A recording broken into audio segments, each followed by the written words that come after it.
on SEMO ESPN. This is a proud presentation of Mississippi River Radio Sports, the sports authority. And now, at last, it's time for the Redhawks Coaches Show on the SEMO ESPN Radio Sports Network. I have more to tell you. The Southeast Coaches Show airs every Tuesday at noon on ESPN 92.9 FM and 1220 AM. Live from Wings Etc. in Cape and Jackson. This is your chance to delve deep into the Redhawks football season with head coach Tom Tuke. Now, ladies and gentlemen, let's go live to Wings Etc. Let's go! Right here on SEMO ESPN. It's another edition of the Redhawks Coaches Show. We are live at Wings Etc. in Cape Girardeau, back in the Cape location. We will be here again next week before we head back over to Jackson. So back-to-back weeks here at the Wings location in Cape, where they have their award-winning Jumbo Wings. They were just named Best Wings in Southeast Missouri by the People's Choice Awards from the Southeast Missourian. And you can dine in, you can carry out. We invite you to dine in for lunch with us. And in addition to their wings, they have a full menu of freshly made burgers, wraps, subs. They have quesadillas. If you'd like to go the salad route, they have plenty of salads. They have smoked ribs. You can check out their appetizer lineup, including their ultimate nachos, their deep-fried pickle spears. And, of course, you'll notice the high-def televisions on the best sports programming, including the NFL Sunday Ticket, college football on Saturdays. The Redhawks will be playing Saturday night. I believe that game is on ESPN 3. It is the OVC game of the week as they open conference play at Murray State. And the Redhawks head coach is here, Tom Tuke, and you're getting ready for your first conference game of the year. We'll recap what happened against Indiana State, but when you get into conference play, the slate is clean for everybody. Everybody starts 0-0. Exactly. I think, I want to make sure that we don't turn a page too quick, because we have to address the reason that we didn't win the football game before we can turn the page. And, a lot of people want to know, Coach, what happened? A lot of that game was good. How come we lost the game? And the short answer is we lost the fourth quarter. First time you've lost the fourth quarter this year. Yeah, and how we did that was, we get the ball. We have 2:55 left on the clock. We got a 5-point lead, and then they end up back with the ball with 1:35 left. And you just can't do that. You have to be able to get a first down in that scenario, and their defense should never even be – and our defense should never even be on the field, because we are a run-heavy offense. We do control the ball. That's a part of our win, and that's why we're going to practice that today. And so, we could talk about the fade ball and all that, but we got to control the things before we even get to that last drive to not let that happen. And then when you're in that last drive, 2 touchdowns come off of stupid penalties, 2 15-yard penalties on their scoring drives that we'll continue to address. But, I still feel really good. I didn't know if the sun was going to show up on Sunday, but it did. People in the community have been great. I just want to make sure everybody understands how appreciative our team is of our fans being there. In my short time here, that was by far the best game day atmosphere. I have a headset on, and they still felt like they were a part of the game. Several critical third down, fourth down plays that I thought they had a factor in, and it seemed like a great college atmosphere, and the Red Hawk walk and all that was awesome. So there's a lot of good, but unfortunately, because we lost the game. So we talk about why we lost it, but at the same time, it's time to flip the page. And my message to our players are: you can't let Indiana State beat us twice. Let's flip the page.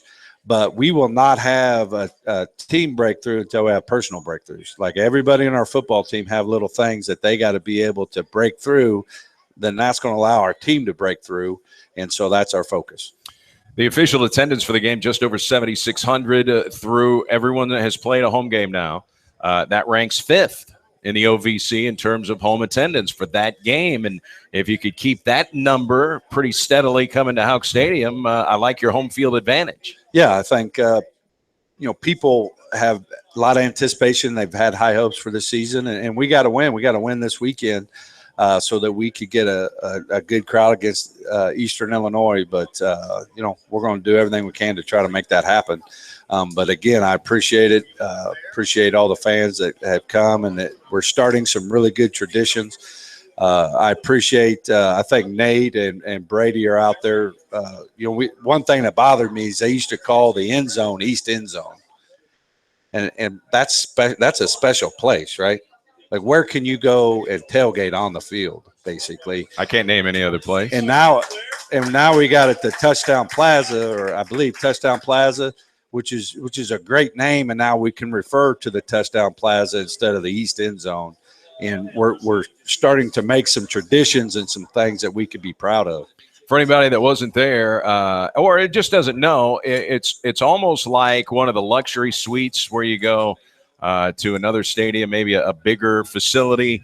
That's kind of the high rollers. The Bill Goshis are the ones that sit in the end zone, and now they've got uniform tents all the way across the front of the end zone. They're all red. I thought that looked pretty sharp. Yeah, I can always count on Bill and Joe Hobbs. My wife didn't even come with me to the radio show today. Hell, no one wants to be around me, but I can always count on those guys, even though we're 0-3. And Rika stopped by, gave me a hug, gave me a little love. So, even though Lynn is not here, there's plenty of still people supporting Coach Tuke and the Redhawk football team. So the final drive by Indiana State, we'll run through how the game progressed, but you brought up the final drive. You get the ball back before they get it back. A first down wins you the game, most likely, because they're unable to stop the clock. The one thing is you didn't go into a shell with your play calling. I mean, the first play that you called is a play that has worked really well for you, a jet sweep, an end-around handoff to your all-conference running back, Tremaine McCullough. They got him for a 5-yard loss, so right then and there you're up against it. And then on third down, you went for the first down, a pass play, and the bottom line is, at least from our angle in the press box, the defensive back for the Sycamores just made a really good play, a diving play to knock the ball away from your receiver on third down. Exactly. We could talk about what happened, but at the end of the day, this football team, we have to be able to put the game away in that scenario. And Tremaine, I know I love that ball in his hands because he's a great playmaker. I think our O-line's good enough. And then if you do get it to a third down, I believe in our receivers and Jesse that can make a play. But we didn't, and they did, which gave them an opportunity to win the game. And you can't put the game at risk. When you have the game won, we got to put it away. You trailed only one time in the second half of the game, briefly right before the final 10 seconds. And by the way, they scored the game-winning touchdown with 10 seconds remaining on the clock. But, man, they hit you early. They hit a 75-yard pass play on the game's opening play, and it was kind of a throwback to a running back. They ran a running back out of the backfield. Dimitri Taylor started in the backfield over Roland Genesee. It was a really good play call, and, a quick strike, and then all of a sudden you look up and it's catch-up time. Yeah, exactly. That can't happen. We had a good call, but they out-executed us and made that play. It was just so disappointing because we were ready for that. We mishandled it, and it goes all the way for a touchdown. But, you couldn't tell it. Like, after that, if you watch our team play or offense, you're just seeing, like, our team just kept playing, kept trying to keep going, and so that's certainly not how you want to start, but I appreciate their attitude and effort since that point. Then you produce a turnover, you recover a fumble, and you put together a scoring drive, and Will Young, who was really in and out of that game, it looked like an ankle, it looked like they wrapped his right ankle very early on in the football game, and so that let us see a little more depth at running back. We saw Chase Abington, who scored a touchdown. We saw Cam Sanders getting his first running back experience this year. He scored on a long touchdown run, but Will Young got you in the end zone. All of a sudden, now you're back even. You're back at even strength. Yeah, I think that's an important part of that game that I want to make sure talk about is just sudden change. Because actually we turned it over. We turn it over. Our punt returner fumbles the ball. They get the ball, and where's all the momentum? On their sideline. Sure. So we call that sudden change. And we talk about, an event happens, we got to have a great response so we get the kind of outcome we want. So we got the defense together, calmed them down, got them out there, and they did what? They got a turnover, right? Then the next play, what was it? 30-yard post route today. That's exactly the way you would script sudden change. That's what you should do, because their defense is now, wondering why their offense, just turned it over. And so we were able to capitalize on that. And then Will Young goes down and score, and it was the first tackle of the game. They hurt his ankle, and he tried to play. He's as tough as they come, but at the end of the day, those other guys became more effective as the swelling started in his ankle. Well, on the fumble recovery, it was Roper Garrett, who's now moved, I think, into 8th place on the all-time tackle list. He's got 290 career stops. That ties him for 9th all-time with Doug Bird, a guy that played here from 1990 to 1994. So he's in the top 10 in tackles. He recovers the fumble, which was forced by Kendall Donnerson. What a game Kendall Donnerson had. Your 4 linebackers were the guys that led you in tackles, but Donnerson, 9 tackles, a huge sack, 3 tackles behind the line of scrimmage, and forced the fumble that set up your first touchdown. Yeah, those guys are they're playmakers. Even on our first show, we talked about those 4 linebackers. I think are as good as anybody in the league, and they make a lot of plays. And the variety of plays they make. From an interception to cause fumble, tip ball, they're just always around the football, and they're just really productive. Boy, to get a pass over Chad Meredith when he's pass rushing at 6'5" with long arms, tough to do. Terrence Hill, one of your other linebackers, comes up with a big interception. The fumble recovery by Roper Garrett, the forced fumble by Donnerson, all of the tackles behind the line of scrimmage. There were a lot of bright spots defensively. Obviously you see the end of the football game, but going up until that point, they hadn't scored a touchdown in the game going into the fourth quarter, except on the one play to start the football game. Yep. It came down to that same thing. We got to make sure we try to eliminate the big plays.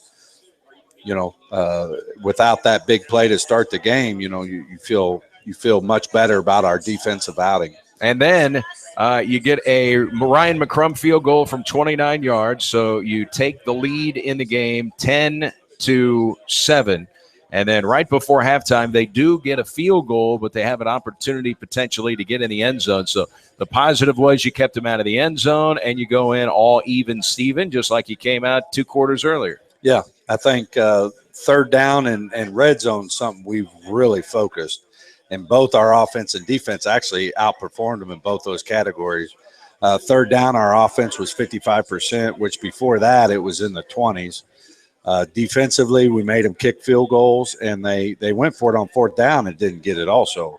And so, huge red zone stops by our defense. They've got a couple of good running backs, really 3 good running backs, and their quarterback is not the most athletic guy.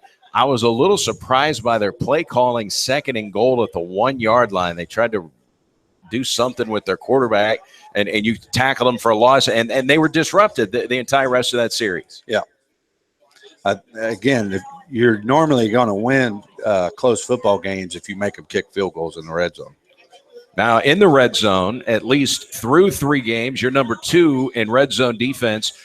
Teams have scored 10 of 13 times, but you have forced 4 field goals of the 10 times that teams have scored on the 13 times they've been in the red zone. You've done a really nice job of limiting the damage when teams get in the red zone. Yeah, and I think statistically it's hard because it's always based on your schedule, who you're playing, but 3 good opponents, and so that should tell you where we're at.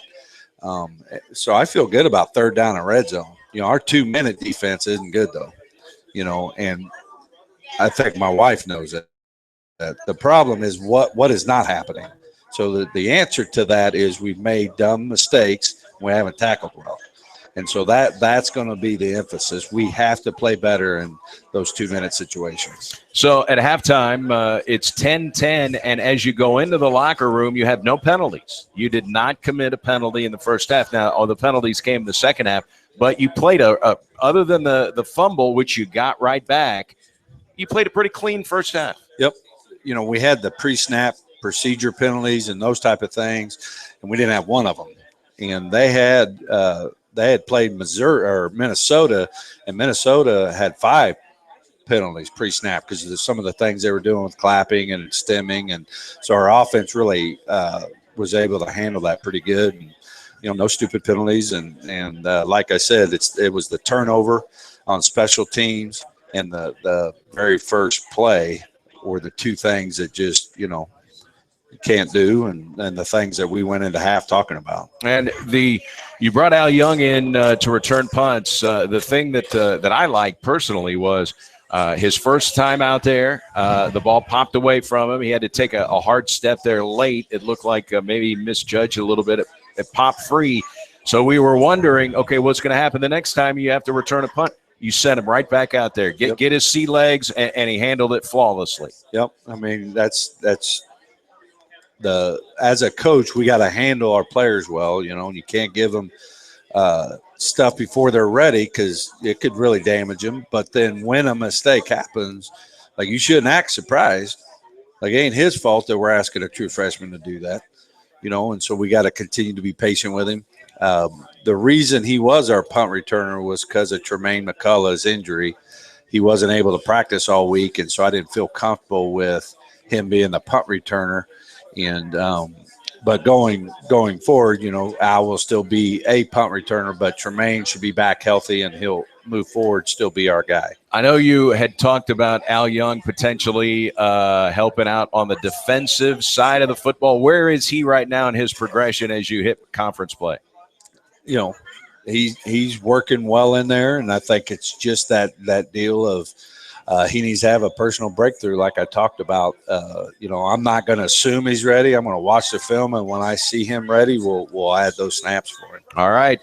They score first in the second half with a field goal, but then you come back with a 7-play, 69-yard drive, and you do not finish it with a field goal. You get in the end zone, and for the first time, Chase Abington, who transferred from Missouri, 4-star recruit, really talented young man.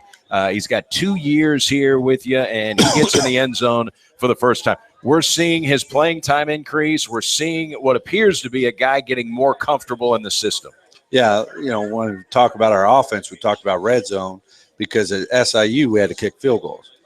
And so that was great to see. We get down there and we punch it in for a touchdown. And I think even Chase would tell you that Coach Tuke might have been able to score on that play because our O-line did a really nice job. Chase plays a lot of special teams, some plays that maybe you don't even see. He's adding a lot of value. And I appreciate how he handles his business, and he's doing a really nice job for us. Now, one thing as far as red zone offense, it can be a little deceiving because you can score from more than 20 yards out. It doesn't go as a red zone possession. It doesn't go into the red zone stats. So if you score from more than 20 yards out, it's not going to be indicated. But you've gotten in the red zone 8 times on offense this year, and you are 8 for 8. Obviously, that leads the nation. 5 field goals, 3 touchdowns. I know you'd like to have more touchdowns, but still a perfect percentage when you get the red zone. Yep, and that we'd like to flip that to get 5 touchdowns, 3 field goals once we get in there, and that needs to continue to be a big part of the plan. I think as coaches, we got to continue to develop that. Like you said, I think we can be a little more explosive. Our offense isn't conservative, but we also aren't, just taking shots, even though we could. And I think as our players on film show us that they're ready for that, we will do that. But I'm not going to turn the ball over just because we want to throw it down there. Like we have to be able to execute that, and that starts at practice Tuesday. Like, you want to do that, well, show me on Tuesday you're going to get it done. And so as a staff, we would like to see the explosive plays pick up, but those 30-yard post routes that we hit, you got to break a tackle. You got to be able to also make some guys miss to explode, because it's going to be hard to have just 12 and 13-yard or 12 or 13 play drives all the time. I mean, there's just bound something to happen. So I think that'll be a progression of our offense. Hopefully this week we try to work on that a little bit. And your quarterback, Jesse Hoskett, now is up to 98 consecutive pass attempts without an interception. You go 10 of 18 on third down. That's 56%. You were at the bottom of the league. You're moving your way up. But 10 of 18, you'll take that every week in every game. Yeah, I think Exactly. I think he's improved. I think, you're a fan, you watch football, you look out there and that looks good. Like that's good football. Like those skinny post routes that he hit, those third downs, we're 55% on third down. When we throw it, he was perfect on those third downs. And that, to me, tells you a lot about quarterbacks. As far as the example of a score without a red zone touch was your final touchdown of the day, and that came from Cam Sanders. Now, Cam jumped onto the scene with that 99-yard kickoff return for a touchdown against Jacksonville State in Jacksonville last year. So we know what kind of speed he has, but he scores on a 35-yard run. He had to break tackles, and then he went down the sideline. I know you have said in a foot race, he's right there with Tremaine McCullough, who's the fastest offensive guy you've got. Yeah, and it goes back to developing players. He never played running back in high school. The first time he's played running back is for the Redhawks, and that was this spring. And so we're still developing him, but there's some good things there, let alone his size, but his speed and being able to break those arm tackles. His ball security has to continue to improve. It was an issue in the spring. And when you watch the film, even though he didn't fumble, there are some times where that thing's at risk. And so that's something that he has to continue to work on. But he had a good game because he had good practice. Like he had as good a week of preparation that he's had since I've been here, and that's a credit to him. I don't know how many touches he would have gotten had Will Young not gone down with an ankle, but do you ever get to a point where you're really chomping at the bit to get a guy some playing time, and you certainly don't want an injury to a guy like Will Young, but the bright side is, hey, we're going to get a look at him now. Yeah, and we talk about this all the time as coaches. We have to have depth at running back. Like we have to have depth, and we have 4. And I think all 4 will end up playing this year. It's just that position, and we have to be able to do that. And I'm thankful that Cam didn't get what I call tender booty, you know what I'm saying? Because he hadn't got the touches, right? Well, how come I ain't playing? And then his focus is, why ain't I playing, instead of on the practice film, what is it that I got to do to play? And that's what he did. He had a really good week. Yeah, because I've never seen a coach yet that sees a guy pout and work less hard and say, oh, no, now I want to put him in the football game. He's not working as hard now. Yeah, exactly. That's certainly never the case. So with Cam, are you starting to see when he's getting increased reps in practice, you starting to see some things where, okay, he's starting to feel it now? There's a lot of feel to that position, and since he didn't have really any feel coming in, it's tough to make the transition at the Division I level. Are you starting to see some more positive things from him in practice? Yeah, I think the vision and all those things, but to be honest, there was a lot more of the protections. There was other things that he put us at risk in that he had to clean up. And he certainly hasn't arrived. There's still a lot there that he has to do. And as coaches, we got to put him in those situations so that he can continue to work on those skill sets. I'm glad that, we got some depth there. 2 of those guys are coming back next year. You feel good about that position right now. You ran the ball 46 times. You passed the ball 25 times. And for the first time this year, you did not suffer a quarterback sack. Jesse Hoskett was clean in that game. Yeah, did a nice job. I think, whether we throw it 5 more times or 8 more times, I think it comes back to that thing and our trust in the players and making those plays. And but I like the progression that our offense is on. I think each and every week it has improved. And the things that we have emphasized each week, those players have been able to accomplish. And so, I'm looking for the same kind of progression this weekend. Christian Wilkerson really looks like he's getting comfortable in the offense, Coach, and playing Division I football. He finishes the day 3 catches, 58 yards. Tremaine McCullough, 4 more grabs. McCullough is second in the league in receptions after 3 games. And Christian Wilkerson is 7th. 12 for Wilkerson, 15 catches for Tremaine McCullough. So those are the two guys, at least right now, that Hoskett is most comfortable with. Yeah, absolutely. And I think, Adrian Davis is a guy that was because of his injury and some things like that, he certainly could be in the 10 to 12 also. And Tyler McLemore stepped up. He ended up with a catch, and it was a big catch on the sideline. I believe it was a first down reception. And that comes a week after maybe a couple of balls hit him in the hands, but he came out there, and that was a big play for him. I think it was 3rd and 9, and, he caught the ball. And CJ had a really nice 3rd and 5 catch. He had a great route that he set up on a slant. It was contested. He put the ball away and got the first. So we have some depth at that position.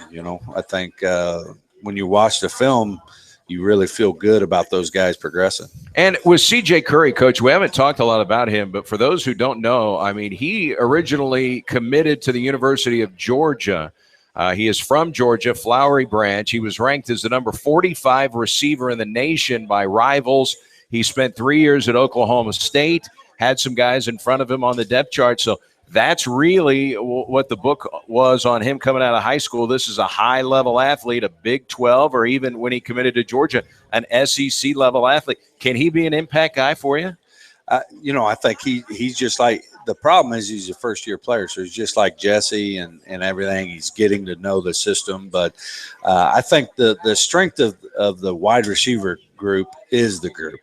I don't – even though we have Tremaine, I really feel like we haven't – like Christian and Tremaine hasn't taken 80 snaps. They're still in the 40 to 45 snaps. So when they run that post in the fourth quarter, they're fresh. And so I think we've been able to play a lot of guys, and that's really helped them to keep their speed and all that and focus towards the fourth quarter. That's interesting because the last couple of years you've had a lot of depth defensively. You're able to run defensive linemen in there, 3 new linemen, so you're able to keep fresh legs. What you're saying is now we've got some depth on offense where we've got a few fresher legs in the fourth quarter. Exactly. I think that's the bottom line, both that running back and wideouts. Where we've gotten hurt is the tight end. We don't have any depth there now, and so and that's a position that still needs to continue to prove. They're a point of attack player. Their block matters on every single play. And so I know Coach Ewell's doing a really good job with them, and we'll get them to keep progressing. And as far as the final drive of the game for them, they score with 10 seconds left. I don't know if the roughing the passer penalty, if that 15 yards, if that affected anything, if they still would have scored with 10 seconds left. But you had been fairly clean in terms of penalties, but you had 2 on the final drive. You'd only had 3 penalties in the entire game there. And I didn't see really what happened. It was a pass play downfield, so it kind of happened out of vision. How big in your mind was that play? Well, it was huge. I mean, it's one of the number one things I showed them on Sunday. I got the same play I'm showing them today. And to be honest, I really feel like that's a Coach Tuke problem. We had one in Memphis, we had one in SIU, and we had one in Indiana State. Why? Because I didn't get it fixed. I'm not blaming Popovich on it. That's my fault. I have not done a good enough job of explaining the quarterback is not treated the same. That same hit to the running back, that same hit to the wideout, it's not getting called. The problem is the mindset is, well, I'm still one more step, I can still hit him. Well, the mindset is if you can not hit him, you need to not hit him. And so I think I got that fixed. It's going to be something I really address. But, that is a reflection on me as the head coach of not getting that fixed because we had one in every game we played so far. As far as the final play of the game, did you have an inkling that they're probably going to throw this one into the end zone? Yeah, and, it should never come to that, but it did. We had a good player on a good player. And, like I told Mike, next time he'll make that play. But when, I've heard this in the NFL a lot, a great ball beats great coverage every single time. Yep. They have that type of player to play well in that exact situation. And he did. And and the message isn't that play. Like, I'm not going to spend a lot of time on that play. Same thing could happen tomorrow. You can't let it get to that play. Yeah. So that's where all of our focus is. And then sometimes, you look at the other team and say, hey, they made a play. You had a 4th down on that final drive near midfield. They made a play. And they made a play at the very end of the football game. Yep, which are all things that we're focused on and improving. And, obviously I was hired here to turn our program around. We haven't done that yet. But there has been lots of progress. Like, our roster's better. Our players are better. They're better coached. But there's a reason we're losing. And so we have to look at that, look in the mirror and say, hey, what has caused this? And let's work to get those corrected. Because eventually, if you stop doing all those things, you're going to win them. And people, talking about getting voodoo dolls out and let's slay it's because we've never won. No, it has nothing to do with it. It's we haven't done the things that it takes to win football games. When you get in a critical, tight situation, if you've had success, your confidence is higher, so you may not press, but that's not why we lost. We lost because we didn't handle those situations as good as we could. All right, Murray State coming up on Saturday, and it's going to be very similar to the Carbondale trip. You're going to go day of game. You're not going to go over to Murray early, so you've got at least one trip like this already under your belt, so your players should be kind of knowing what's going to happen on game day. Yeah, we had – Brady and I had this conversation. This is all about the OVC. I was worried about this, so that's why we went up to St. Louis. We mapped it out. Farmington is exactly the same distance as Paducah is, so we went and ate pregame meal at Farmington, then went to St. Louis and played. Well, it's the same trip. We're going to Paducah, have pregame meal, and then drive to Murray and go play the football game. So we've already done this, and at the end of the day, we have to play well on the road. This is a big game, but this isn't the first time we've done it. We've already done it. And so the second time you do anything, you should be better at it. And so that's hopefully he's going to show itself and be able to handle this well. Because I know they're backed in the corner. It's family weekend for them. Statistically, we've been horrible on the road. And so all these things that we're in control of, we've done a decent job of putting our players in that situation. So hopefully that all pays off and we end up playing well. Redhawks beat Murray State last year. They've won 2 of the last 3 meetings with the Racers. We'll talk much more about the Racers coming up in a little bit, but we're going to talk with the athletic director. Brady Barkey is here. We'll get his thoughts. They've got a big fundraising trivia event coming up and still an opportunity for you to get involved. Now you're gonna be involved. That's a bye week for you, so you and some of your players will probably be a part of this, right? Yeah, absolutely. We're trying to re-educate everybody on what's going on.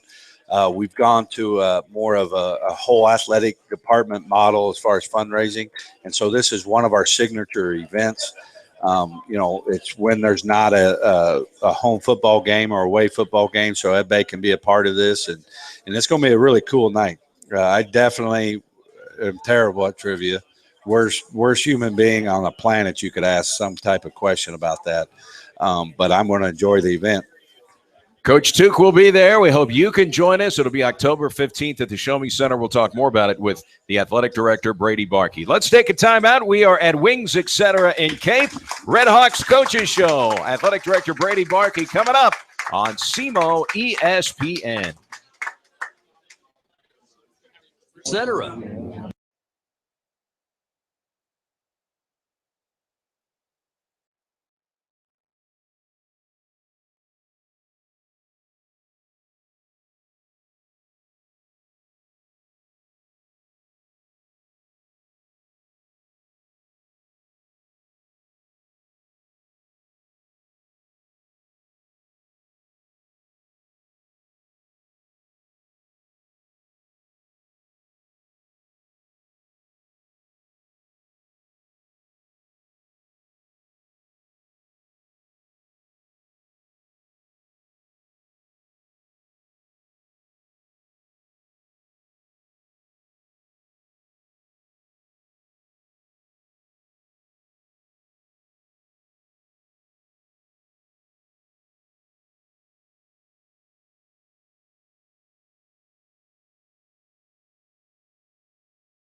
I'm looking far down the road, where many more hours and miles and long days lay ahead.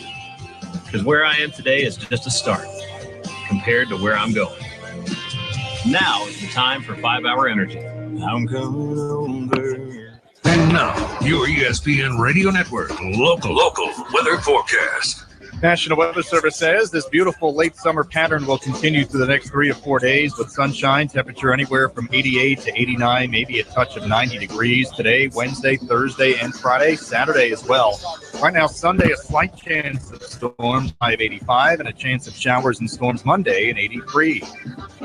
You're up to date with the latest weather forecast breaking on the ESPN Radio Network. For the Saturday Morning Express. Catch it every Saturday morning from 9 till 10 a.m. on SEMO ESPN.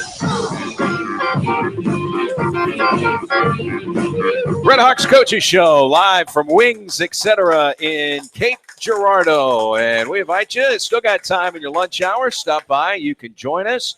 And don't forget about their daily half-pound lunch specials. If you're coming for lunch, they start at just $6.49. They have a terrific laid-back atmosphere here at Wings, whether it's the Cape location or the location over in Jackson as well. They have food and drink specials throughout the week. On Mondays, they have their 59-cent wings. And Mom and Dad, don't worry, they have a terrific kids menu and family-friendly video games in the dining room. And keep in mind, they're open 7 days a week and late on the weekends because the games sometimes run late. And I don't know if how late they're open on Saturday night. Maybe you come back from Murray and come in and grab a wing before you till midnight. So if you get back over here before midnight, it's about an hour and 45 minutes over to Murray, Kentucky, to Stewart Stadium. If you take Highway 121, it'll take you directly to the stadium. So it should not be a problem to get over to Murray State this weekend, an hour and 45 minutes. Hopefully we have a nice turnout of Redhawk fans. The athletic director is here, Brady Barkey. What do you think of the turnout for the first game, family weekend, over 7,600 at Hawk Stadium? The tailgate, I thought the tailgate was as big as I've ever seen it. The tents even extended all the way out into the parking lot across from Howard's. I thought the tailgate was huge, and the crowd obviously was terrific. Yeah, it's nice to see all of those people that have been talking all fall about football season and can't wait for it to get started and all of that, to finally see them all out. You know, we get on the road and we've got those first 2 games, and sometimes those are tough games. So you get off to a tough start. It's nice to see everybody really come out, though, and be supportive of that home opener, and really just a great turnout. You know what I liked, and I was highlighting the tailgates, but you go to Memphis and you see the massive tailgate that they've got there. Then you go to Carbondale, and they've revamped their tailgating area. They had it in 2 different locations. For whatever reason, they combined it. They had a big tailgate. It's nice to see at Hawk Stadium the tailgate, the pregame, people getting together ahead of time, gathering for the Red Hawk Walk, all of those things. I think the tailgate is really catching on more so than I can remember. Yeah, it wasn't like that when I got here in 2008. The tailgating wasn't like that. It's nice to see it's picked up. I think people have a good time. It's more than just about going to the game now. It's about getting out and being a part of that. And so, I hope we continue to grow it. I hope that we end up having to look at blocking other lots for tailgating and moving parking elsewhere and those kinds of things, because those are good problems to have. And anybody that saw the end zone, Coach Tuke and I were talking about it, they saw all of the uniform red tents there in Touchdown Plaza. Tell us how that idea all came to fruition. Yeah, well, that's something Nate Savarino and I kind of tossed back and forth and talked about for a little bit about how we could maybe class that up a little bit and make it look just a little bit more professional and a little more consistent with the space that people had and what was going on down there. And so it definitely adds a lot to that area. It does clean it up. It still gives people an opportunity, to do some sponsorship down there with, their business or logo on their tent if they'd like to do that. But it's a piece we didn't want to get rid of it. It's a popular spot. It's a unique thing for us, and so it's nice to be able to improve upon something that I think was already pretty good. Now, we've been to a lot of places over the years, and certainly haven't begun to see all Division I facilities, but we see a lot of them on television. I don't know that that I have seen another stadium in Division I football where the fans are that close and you're able to get your tents that close to the back edge of the end zone while they're actually playing a game. I mean, it's a very unique setting. Yeah, and I don't know when it all started, how it all ended up that way, but it was nice that we were able to kind of channel all of that and put it into something that does have the ability to impact the game. And create a much better atmosphere. So I know our fans love it. We want to be able to let as many people down there, but keep it all controlled. Sometimes that's a bigger challenge, but it's something that's certainly unique and a huge attraction for us. All right, let's talk about the trivia night coming up now. October 15th will be the night. Coach Tuke said he's no good at trivia. What's your resume as far as trivia? And I know your wife is a Hall of Famer. You guys went to the same school. She has beaten you to the Hall of Fame. Is she head and shoulders in the trivia game as well? Well, I don't know. She's going to have a team there, and she's going to participate. I'm not going to have a team. I'm going to roam around and get a chance to maybe throw an answer in here and there for some teams. But, there you go. I don't know. We may have to equip Tuke with a few answers or something to make him a little more marketable. You get him an earpiece, and we could feed him some information. We might have to do something. But nonetheless, I know people will be excited to see him. It's great that we're going to have our coaches and our student athletes in there and a part of the event and an opportunity to be more engaged with our supporters. I know that's something that I've heard a lot over the last year or so is, opportunity to get to know our coaches and our student athletes better off the field or off the court.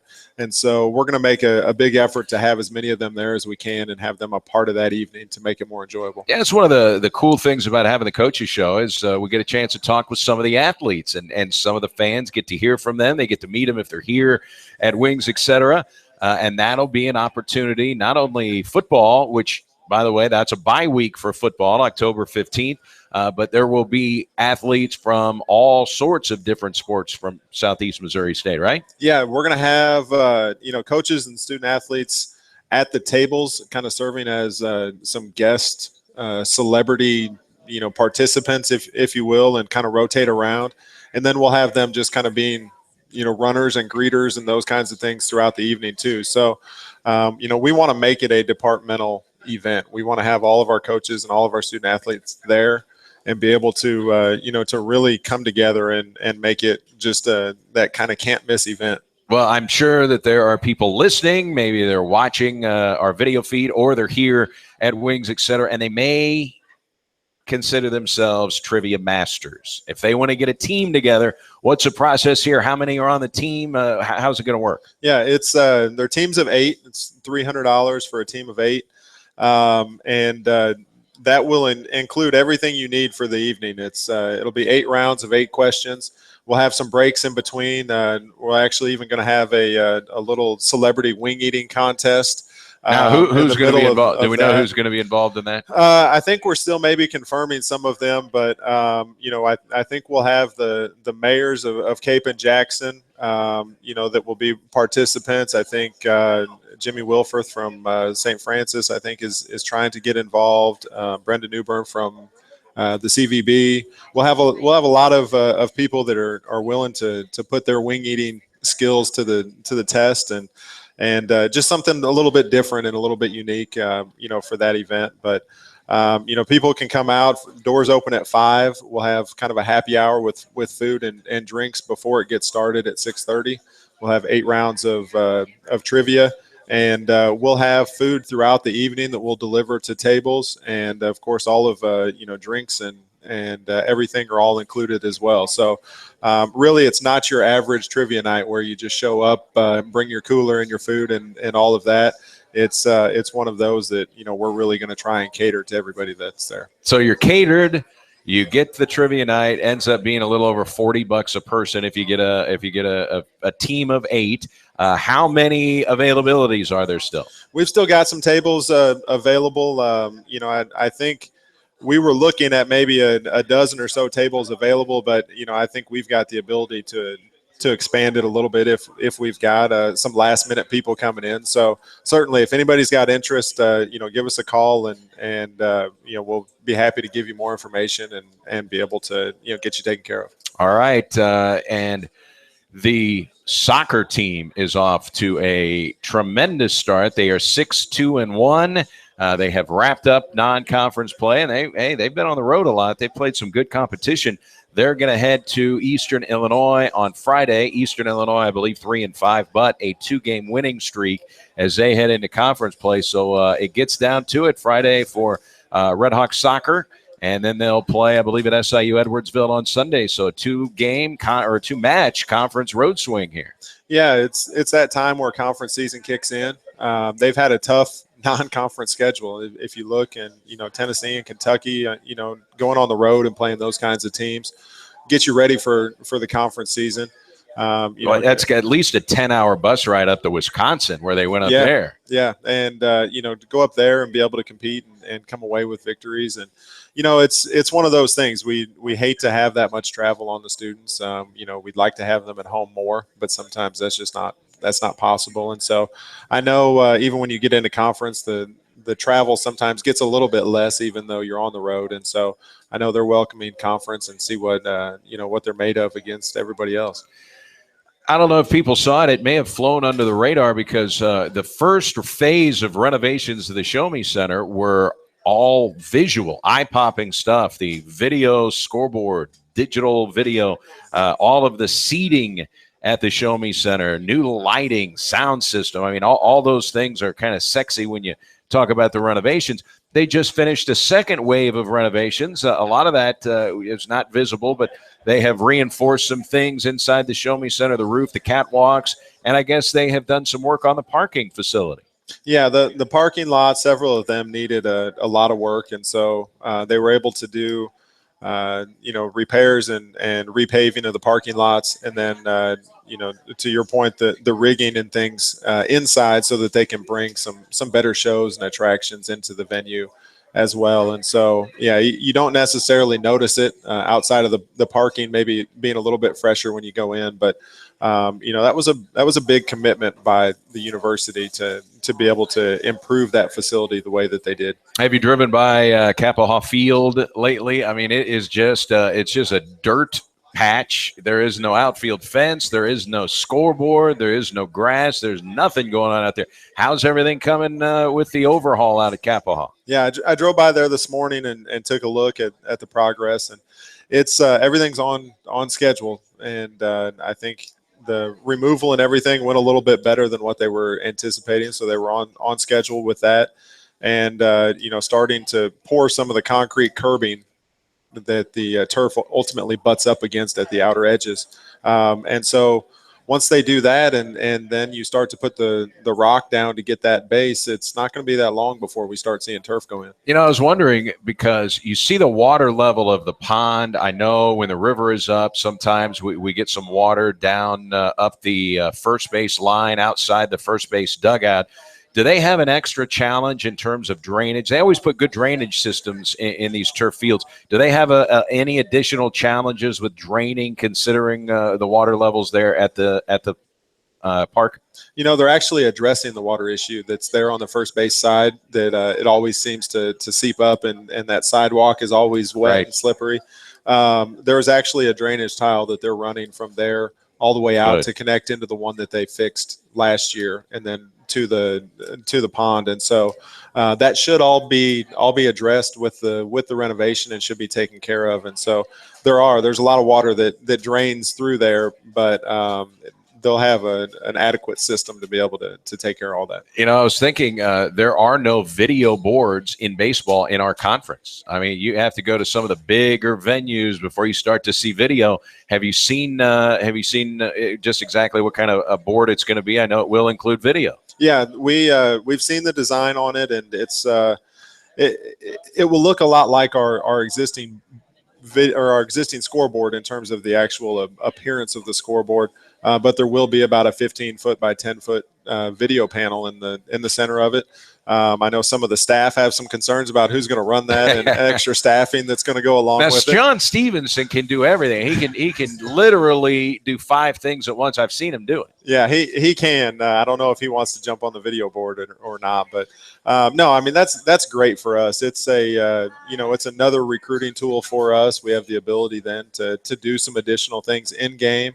with that. And so when we had the opportunity to do it and financially we could make it work while we maybe aren't ready for it right now, certainly didn't want to let the opportunity pass by. Now, as far as air temperature goes, February and March, it still can be chilly here. But once you get that new field turf, scheduling early games at home is not going to be as big a concern, right? Yeah, we'll have the ability probably. I hope we don't look to open up at home. Yeah. But we'll have the ability from some of those first few weekends to be able to get home games where, in years past we're forced down to Louisiana and Texas and places to try and get games in. And so that's going to be big for us, not only for our fans, but just for the travel and the wear on the students with logging all those miles. All right. Again, how can people get involved? You've still got some tables, 8 per team for the trivia night, October 15th at the Show Me Center, all catered event. It's going to be fun. Student athletes, coaches, the wing eating contest is worth price of admission just there because I can't wait to see that. How do people, again, get involved? What do they need to do? Yeah, well, they can register for a table to be there and know that that's going to be a great night. But we're also going to have just a ton of auction items. I didn't talk much about those. We'll have silent auction items with, some opportunity for some Redhawk gear and those kinds of things. But we'll also have some experience packages. We've got a duck hunting trip that's going to be auctioned off. I got confirmation that Dr. Vargas is going to donate a meal cooked by him and Pam, for a group of people that people can bid on. And so there'll be a lot of neat opportunities for people to bid on items and memorabilia and those types of things too. And so you got to be there to be able to win. I heard there will be autographed Jeff Hansa glossy photos up for bid on the auction. So that's good. We may do 2 of those if the demand is high enough. Yeah. GoSoutheast.com/trivia.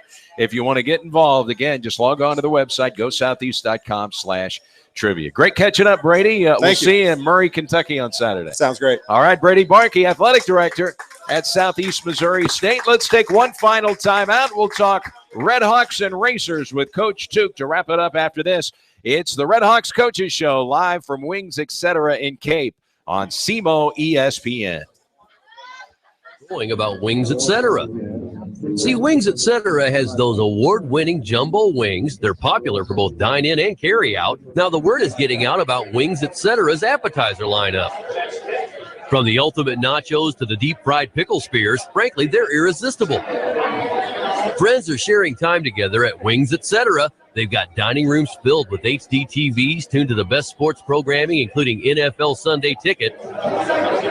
The people at the next table are talking about Wings Etc.'s daily half-pound lunch special, starting at just $6.49. Plus, Wings Etc. has food and drink specials throughout the week, including 59-cent wings every Monday. Plus, there's the kids menu, and Wings Etc. is family-friendly with video games in the dining room. And the whole community is excited about how Wings Etc. is locally owned and operated, and they're proud to support local athletes, their families, schools, and teams. I guess Wings Etc. is a really big deal around here. And now, your ESPN Radio Network local weather forecast. National Weather Service says this beautiful late summer pattern will continue through the next 3 to 4 days with sunshine, temperature anywhere from 88 to 89, maybe a touch of 90 degrees today, Wednesday, Thursday, and Friday, Saturday as well. Right now, Sunday, a slight chance of storms with a high of 85 and a chance of showers and storms Monday at 83. You're up to date with the latest weather forecast right here on the ESPN Radio Network. This is your local home for Mike and Mike, the Sports Huddle, and all your favorite teams. Get it all right here. Makes my day go great. On the SEMO ESPN Sports Network.